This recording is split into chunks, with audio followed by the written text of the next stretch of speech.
Hello and welcome everyone to the FinServ podcast. I'm Jamie Hopkins. I'll be your host today. Dr. David is out today, but we'll hopefully be back on the next episode. He had a little bit of a procedure done, and so we're giving him a little bit of rest here today. But we love you and hope you're feeling better, my friend. Joined today on the show with two people that have been part of FinServ for a while now. Kellan Brown, who originally started on our advisory board and then shifted over to head up mentorship, and Meg Roberts, who has been part of FinServ and part of the mentorship program. So really excited to have you both on the show here today. Thanks, Jamie. Yes, we definitely miss Dr. David, but we love having you. Meg, it's so good to see you. So good to see you both. Thank you for having me. Yeah. Before we kick into the show and talk about mentorship and some of your stories, love to just have the, kind of 15 to 30 seconds of who you both are. So I don't know, Meg, do you want to kick us off on that? Yeah, thanks, Jamie. I'm Meg Roberts, and I'm currently a senior at the University of Colorado in Boulder. Right now I'm studying accounting and finance, and I have a minor in Chinese.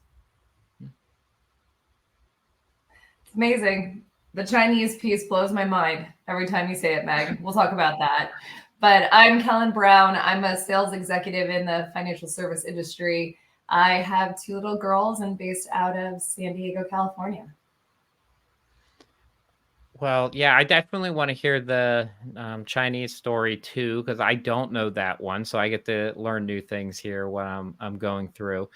Meg, I'll start with you. How did you get originally connected to FinServ and the mentorship program?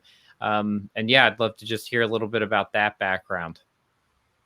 Yeah, this is a wonderful story. It starts out when Kellan and I met almost 2 years ago. We were just talking about this. We were both at a networking event in Denver, and she was actually speaking about mentorship at this event, and she invited a group of people out to dinner. I was one of them. We met at dinner, and she exchanged her business card. And from then on, we just kind of formed a relationship, and she really mentored me and introduced me to Julie, who then introduced me to FinServ, and that's how I became part of this organization. What event was that that you were at? Do you remember? Yeah, that was the Women Advisor Summit for Investment News. Okay. Yeah, so that's a great event. We had, I think, Meg, what do we have, like 30 people at that dinner? Yeah, it was a lot of people, and thankfully I was sitting right across from Kellan. So I guess if I'd been sitting in a different seat, none of this would have been happening. Yeah, so yes, fortuitous seating at the dinner led to all this. That's awesome. And yeah, we'll come back over to that in a minute. And so Kelly, what was your, I think I've heard this story before, but I asked Kate Healy on another episode about this, but what was your first mentorship experience, either as a mentee or mentor? Yeah. Let's see which one I want to share. I would love to hear Kate's because I don't know hers either. We can go with the mentee side because I think that's what kicked this all off, was this need and want to be able to make an impact on the next generation. And I had joined a firm. It was the second job I had out of college. And a gentleman named Brett Musgrove really took me underneath his wing. And I didn't really understand that I was being mentored at the time. It was more of a, okay, I want you to do well in this role. I want to see you succeed. This is how I manage. But it wasn't until I started realizing when he said to me, I don't actually have the tools to elevate you to the next level. I want to provide those tools for you. And that doesn't happen very often when you're that young, right out of college, starting your career. So he had provided opportunities for me to grow within the industry with women, and then communicating on a different level for one-to-ones, giving me the tools to build out a team. I went through the Sandler sales training program while I was working. That's pretty rare. But he also fostered a relationship that was very supportive of each other. And that's what I wanted to emulate with anyone that I had the ability to interact with moving forward. So that was my real first mentee experience. And Meg, had you had a mentorship experience before FinServ? Where I'm the mentor or the mentee? No, where you were the mentee. Or I mean, Okay. unless you've been a mentor also. No. Yeah, this was the first time I've ever had a mentorship. And my school actually offers a mentorship program, but I don't know, I never got involved in it. And, it just kind of stumbled upon me that Kellan was like, hey, let's meet. And I was like, you're right, we should be meeting. And after we had a couple of meetings, I just realized how important it was to my professional and personal growth. And I'm so thankful that I, stumbled into it. It wasn't something that I had expected, but this being my first menteeship, I guess, it's just been so like profitable, not in the sense of like not monetarily, but just in my own life, it's been so profitable. Was there anything that you like didn't expect to get out of it that you ended up getting out of this relationship and menteeship? Mm-hmm. Yeah, so I guess what I wasn't expecting was to feel a lot more solidified in my decisions. I know that I could go to Kellan and talk to her about what I was thinking, where I wanted to go, but she really helped me find an answer that fit where I want to go. When I first met Kellan, we had been talking about finance as my career, and I joined FinServ, and I just started realizing more and more that I wanted to kind of go the accounting route, but I wasn't really sure, and I didn't know if I would ever be sure. But Kellan helped me feel more solidified in that choice, and she helped me find internships that would best suit this. She connected me with people, and she helped guide me through the internship process itself. But I didn't really expect to feel so solidified in my career so early. I know that this won't be my career forever and that things change, but Kellan really helped me find out what I wanted to do in life and what my goals were like. It pulls at heartstrings when you hear that, Meg, because there was so much that you did. And the reason why I was actually willing to meet with you is because you had such unbelievable questions at dinner. I don't know if you came prepared to dinner with questions to ask all of us, but I remember who I was sitting next to, and the questions were awesome. And it wasn't just about the financial service space. It was, I think we at one point were talking about relationships and why marriages were successful and what did you attribute that dating experience to? I mean, it was all over the map with the questions and answers on that. But I think that's what was so impressive is you came in super prepared to every single meeting and you wanted to know what was going on. And it we had a webinar, I think it was last month, Jamie, the kickoff to the next cohort. Was that last month? Mm-hmm. Yeah. One of our fellow advisory board members had spoken about the energy that comes out of meetings with mentors and mentees or new students or what that looks like. And Meg, you and I were meeting just a week later or a few days later. And I came off that call so inspired because of how motivated, prepared, and just excited about your life. Like it was so good. And I got off that call and I was like, this is why we do this. And I sent that advisor a quick note just saying like, oh, I just got that high from this relationship. And it's so inspiring to see someone drive so hard when you give just a little bit back. And the reward that you get from those conversations. So I'm so proud of you.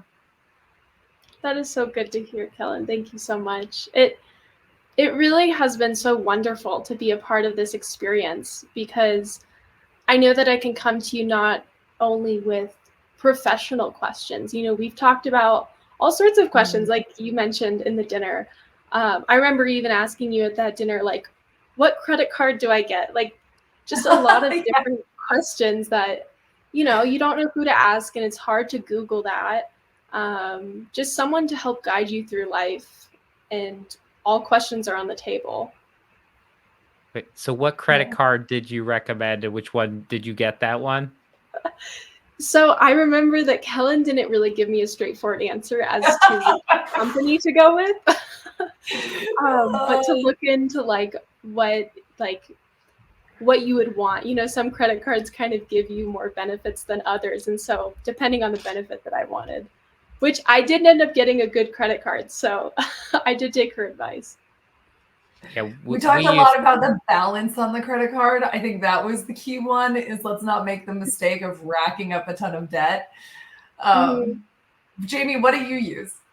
Well, we used to have the same one. If you forgot, like, remember the exact same Chase Sapphire Preferred one. Yeah, we still have the same one. Yeah, but they're different now. Like, we don't have the same cards. You got a different card. They look different. That's right. Yeah, so Jamie and I would go out to dinner, Meg, and we'd throw down credit cards and play like this game of, okay, who do you actually think is Jamie and who do you think is Kellan? And like, Jamie, I think they only once got it right. Yeah, more often they thought that I was Kellan, and she was Jamie. So yeah, it happens. So my first credit card, Meg, though, was a Disney credit card. I don't remember who made it at the time, but I was going to go to Disney with my college girlfriend, and they had like special points and meal plan stuff attached to that credit card. So like, that's the credit card I got for the single purpose of going on that trip. Wait, and now he's wearing a Mickey shirt. I am, and I'm wearing a Mickey and Pluto shirt right now. But I did make a credit card mistake as it relates to that credit card, which is I closed that one out at some point when I got a new card, because I didn't know that I should keep that one open anyways. And that's kind of Dr. David Roney and I have a different episode of the FinServ's podcast. We actually talk about credit cards and credit. And that is one of the things we shared on there, is actually keeping those accounts open. Even if you shred, get rid of the card, link it to your other accounts, you move forward. Because you want to track them. You don't want to just ignore it because somebody can get the numbers and fraud can occur nowadays. But you don't want to shut them down, because the length of time that your credit is open goes into your credit score. So it's actually an important thing. Whatever that first credit card you set up is likely one you want to keep open, for a long period of time. Oh gosh, I never knew that. That's so interesting. Meg, what'd you go with? I have Discover right now, like the student version, and they let you pick the picture on the front of your card. I picked this a couple months ago, and so I picked like a cat, like just this like kitten, because I was like, oh, that's so cute. But I didn't realize that it just feels like kind of inappropriate in some situations when I'm paying for things. Okay, so mine was a polar bear. Oh no, in my first credit card, same thing. I had a polar bear on mine. Yeah, you could pick it. I don't know what it was. It was a Visa of some sorts, but yeah, you could actually pick the animal. Did you get to pick the animal, Jamie, on yours? Well, mine was Mickey Mouse on it. Yeah. It was a Disney card, so it had Mickey on it. It was like a blue, like a blue and red Mickey card. Okay, so we've never done this, Meg. We're going off script here. If you were to define yourself as an animal, like, do you have a spirit animal? I do. I feel like it's hard because I want to pick like a rabbit or a bird for very different reasons, but I actually have a pet rabbit. So I feel like I really resonate with, just kind of like going in a little hole and chilling out and just kind of calm. Oh, love it. What about you both? You can go, Kellan. Oh. Well, I love turtles, so that's up there for me. But actually, my dog Baxter, which we said have a thing of him, also he looks just like me, so, like, we look identical, and there's a photo somewhere out there of, like, when I had really long hair and I was laying on him and, like, our hair is all intertangled and you really can't tell when Baxter starts and stops and I start, so that's, yeah. He's definitely my spirit animal. He's in he was in the room earlier. I think he's left since this interview, but, he was around for Kate and Valentina when we recorded about a half hour ago. He likes to come join podcasts. He's barked into many a podcast over the last 5 years. Yeah, I could see the turtle. I feel like Baxter's more like your brother. I would say, well, my favorite animal is a polar bear. Is it my spirit animal? I don't know. I kind of really love the idea of being in the water. So I guess polar bear kind of works half of that, but maybe a dolphin, a whale. Like, I thought it was really funny when those orcas were like taking out those ships, those like fishing boats. Did you guys hear about this? Like, I would totally be part of that group that's like, let's so mess with the humans. Like, this is a great idea. Okay. Well, I'm going to shift to something else besides orcas and boats. But Meg, I'd love for you to tell us a little bit. So you've been part of the mentorship program. You also got the opportunity to come back to Excel, a conference that FinServ takes students and FinServ fellows out to, and you got to speak on a panel there to the current FinServ fellow students. Tell me a little bit about that experience and what that was like. Yeah. Well, first of all, I can't be more grateful for Kellan because she's always connecting me with the coolest opportunities, like, flying out to Tennessee and this podcast. And gosh, it's just so wonderful. And I think, when was it? September of this year was that panel. I was really nervous because it felt, well, I was kind of just speaking to my peers, people who are just similar in age to me. And I've never been in a position like that. I've also never considered myself to be someone that people can learn something from. I feel like I'm, too young for that. And I have a lot more ahead of me than I have behind me. And before going to that panel, I had to kind of overcome that, thing in my head that's telling me, like, what are you going to talk about? Who's going to listen to that? And realize that I do have something behind me. I have some experience that I can pull from and talk about. And it was so fascinating to sit there and have people ask me questions and be curious about it. It was my first situation ever being in that. So it was really wonderful because it helped me reflect on my experiences as a mentee and what that looks like moving forward, and also be able to share my knowledge with my peers. I love that. And yeah, it's I think it's amazing when you get those first opportunities and the people that bring them to you to be in front of a group and talk, and those lead to the next thing, right? And now you've done it once, and so if anyone ever asks, you're like, yeah, I've done that before. I've been on a panel. I can do that again, and it'll go from there. So first of many. So you ran through with Kellan the 6-month mentorship program as we structured it kind of at FinServ. And how is as you transition out of that, how's that relationship change? Because part of these conversations we're doing is also highlighting the fact that, yes, there's a program that we put in place, but it doesn't have to end there. And so how has that shifted with the two of you? It's been really wonderful because we used to meet more frequently when we were in this.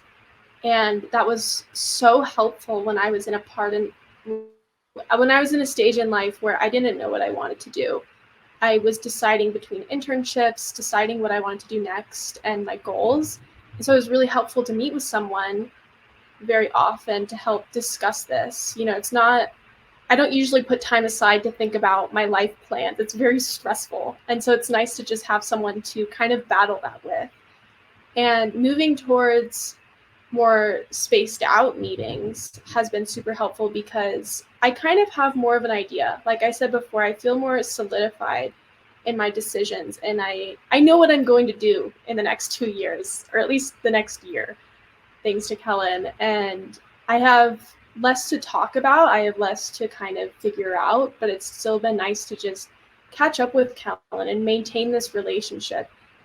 And figuring out that like this relationship isn't just for me to like figure out my professional goals. It's also just to like get to know someone who's also in this industry and also just kind of growing, being human, and connect with other people.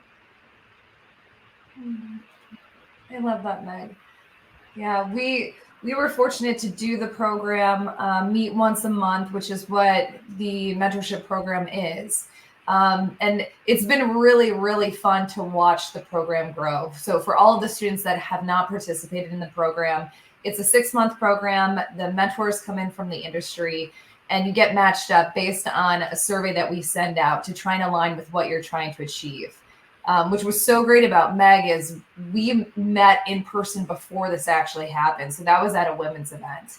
And, you know, I've seen so much evolve in you, Meg, being able to get on a panel and speak on a podcast. You represent yourself so well, but you talk about being this bunny that goes into a hole or a little, whatever they go into and burrowing in.